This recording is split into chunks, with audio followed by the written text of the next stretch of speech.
we are on the tree streets. Yes.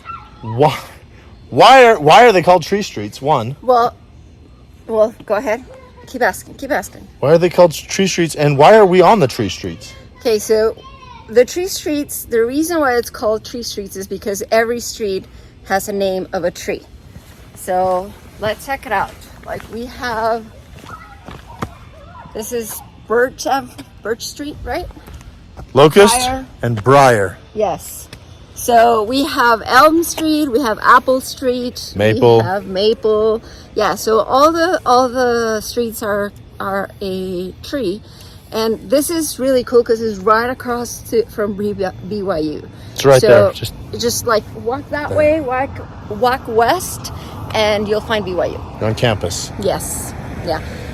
But the most important or interesting part about this one is that most of the places here can have an ADU. But So like yes, no. just like that. Just like and that. Even more interesting. No. Yes.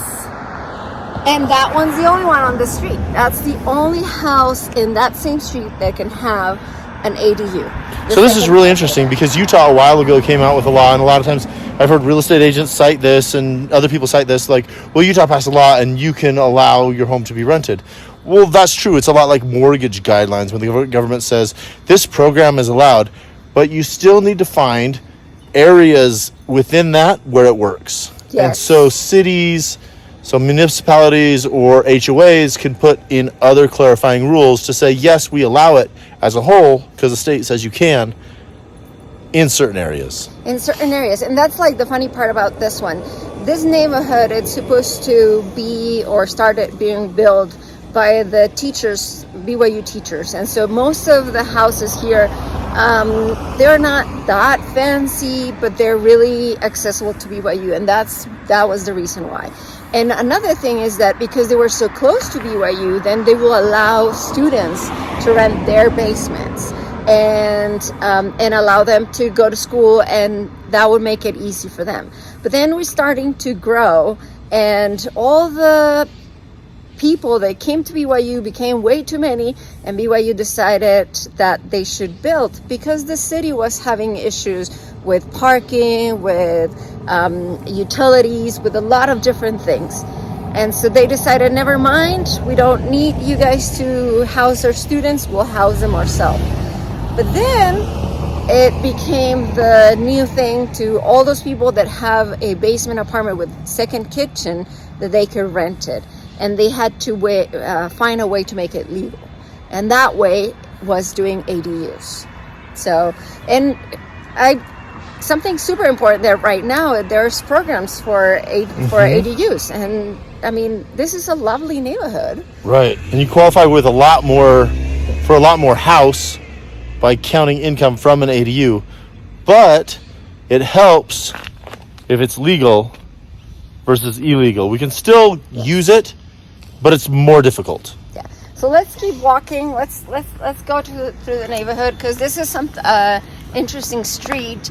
To our right, there are some houses that are allowed to have ADUs, but to our left, none of these houses are allowed to use ADUs or to have an ADU.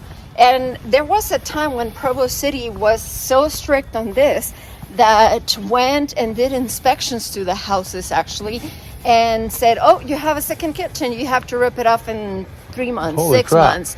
And they went like on a hunt for all those second kitchens, which at the time, a lot of those second kitchens were just canning kitchens. There was like... What's a canning kitchen? A canning kitchen is one where you don't cook, but you have to, because we have a lot of trees like peaches or apples or different tomatoes, and we are prone to garden here in our state, then all that extra food, to not give it away or to not put it, I guess to prepare ourselves. Yeah, to can it. Can them, yeah. You get those bottles of like strong, what is it? Your mason jars. The mason jars. There we go. So it's like back in the old days when they would have the kitchen at the far end of the house, because if you can't take the heat, stay out of the kitchen. That whole thing, because the kitchen got hot. Yes. So you'd put a second kitchen in your house farther away from the living area, because you're cooking all day. You're boiling water. It gets really hot. It's uncomfortable. So you're going to put a second kitchen somewhere not in the main living area. So that part of the home gets uncomfortable, but the rest doesn't. Yeah, definitely, and especially in basements here in this part where we're so close to the mountain, it would make it so the earth is cool enough to not have to deal with the heat or of like the problem of canning and moving, and it gets a big process. Whoever those people that do that, let us know how difficult it is so we can decide again not to do it. But that's how they started those kitchens. And then after that, it's like the students come in and they're like, well, we can use those kitchens. We can use that bedroom that you have in the basement. And it became popular to have here. Now, after a little while also, there's another law that calls about the people that are older, that I think it's 65, I believe, that can also have an ADU as part of their in their house without having to do an extreme process to get that permit. And the reason why is because the city is trying to help them to get a second income, because usually there are people that are retired that have a fixed income, and to alleviate their economy, that's what the city started doing.